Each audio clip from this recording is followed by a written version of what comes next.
বিশ্বনবীর স্ত্রী সাউদা এসে বলে, নবী, আমি আপনার কুমারী বউ আয়েশার ঘরে তরকারি নিয়ে গিয়েছিলাম। তরকারি দেওয়ার পরে আপনার স্ত্রী রেগে বলে, তরকারি দিলা কেন? আমি কি তরকারি রাঁধতে পারি না? রাগের চোটে তরকারির ঝোল নিয়ে পায়েস নিয়ে আমার গালের মধ্যে মাখিয়ে দিয়েছে আপনার বউ। আপনি তো শ্রেষ্ঠ বিচারক, ও নবী বিচার করে দেন। বিশ্বনবী সাউদার কথা শুনলেন, মা আয়েশাকে ডেকে পাঠালেন। মা আয়েশারে বললেন, ও আয়েশা, আসলে এমনটা করেছো নাকি? মা আয়েশা বলে, নবী, তখন আমার মেজাজটা বড্ড গরম ছিল, রাগের মাথায় ঝোল নিয়ে আমি সাউদার মুখে লাগিয়ে দিয়েছি। আসলে কাজটা ঠিক হয় নাই, আমারে ক্ষমা করেন। বিশ্বনবী দুইজনের কথা শুনে ঠান্ডা হয়ে বসলেন। সুবহানাল্লাহ।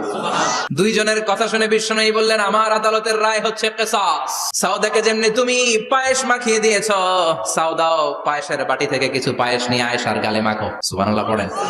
সাউদাও বিশ্বনবীর রায় অনুযায়ী বাটি থেকে পায়েসের ঝোল নিয়ে মা আয়েশার গালের মধ্যে মেখে দিলেন। মা আয়েশা কি আর করবেন, হেসে দিলেন। সাইয়েদাতুনা সাউদাও হাসলেন, বিশ্বনবীও হাসলেন। আরশের উপর থেকে খুশি হয়ে গেল কে?